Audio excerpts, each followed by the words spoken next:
We moved down from Queensland 2.5 years ago. The first thought that we had with the property was to have the vineyard, because that's always been my passion. And we then started to look at other options in terms of what we could do with this particular property as well as the vineyard. And one of the options was that we could run sheep through the vineyard. They help fertilise, they keep the grass down, save a hell of a lot of slashing and all that sort of stuff. The other option was sheep milk. Diane's always been a fairly keen home cheesemaker, and so we thought that what we could do would be to have the sheep run them through the vineyard as well as on the rest of the property, milk them and make sheep milk products, cheese, yoghurt and so on. And you're organic here? We are, yep. We started right from square one. We're now certified organic. And is it any harder to be organic, or is it just a different way of thinking?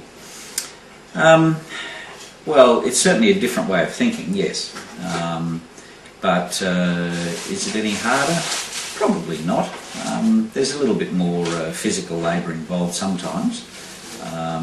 When you're having to go through the paddocks and with a hoe and grub out all the thistles and the dock and so on. That can be a bit backbreaking, but once you get on top of it, it becomes a fairly easy thing, and it's much better doing that than putting a lot of sprays out.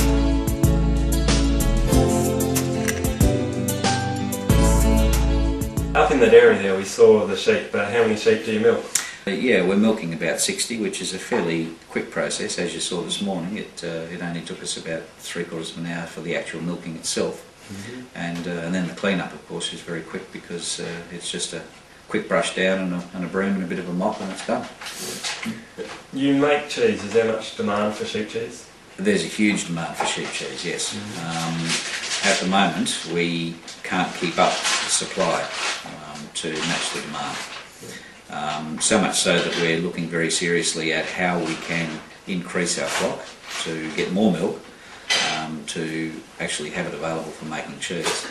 And we've been trying to get other people in the area interested in raising and milking sheep, because we'd be quite happy to purchase the milk from them, because there's such a demand for the product.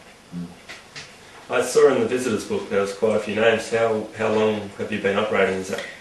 The actual tourist facility has only been operating for about a month.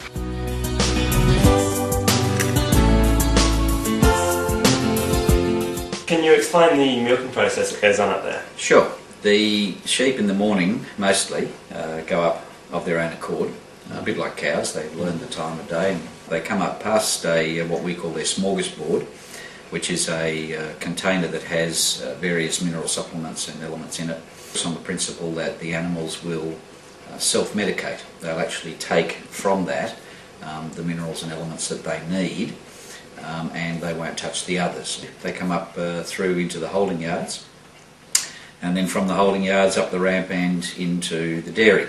So they all file in fairly sedately, line themselves up, and then we put the cups on and start the milking process.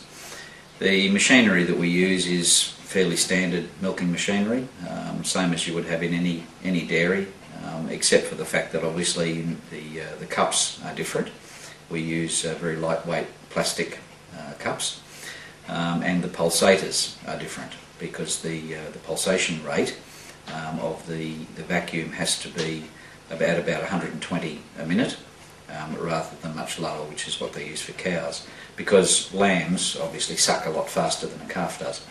So you try to simulate the the lamb feeding process as much as possible, and in that includes, or in our milking process includes, the butting that a lamb does. I don't know whether you've noticed, but when they're out in the paddock, if a lamb comes up to mum to drink, before it actually starts drinking, it will usually butt her udder with its head 2 or 3 times. What that does is it allows her to let down the milk. So what we do is we put the cups on and get the first run of milk, which is the milk that's just sitting in the cistern, and then when that finishes, we then take the cups off, butt her like the lamb does, and put the cups back on and get that second flow of milk, which is what's released from the alveoli where the milk is actually made, up in the top of the udder. Having finished the milking process, we then let down the doors. They all go out. It's a quick release system, so all 10 go out at once, and then the whole system can be very quickly prepared for the next lot of 10 sheep to come in. And the milk itself goes through the milk line and through the wall and into the factory next door into the holding tank, where it sits until we're ready to either make cheese or yogurt. How much milk do you get from each sheep? That depends, obviously, on a number of factors, the most important of which is the stage of her lactation cycle. When she's just had her lamb, you can expect to get somewhere between 2 and 3 litres of milk per ewe per day. As the lactation cycle, which lasts for 7 months, goes on, obviously that milk starts to dwindle. We're now at the stage where most of these girls have been lactating for about 4 months, and we're getting on average now about 3/4 of a litre to a litre per ewe per day. Right. The sheep milk is actually higher in fat and protein than cow's milk, and as the season goes on, although the actual quantity of milk that the sheep produces is less, the amount of solids gets higher, so quite rich.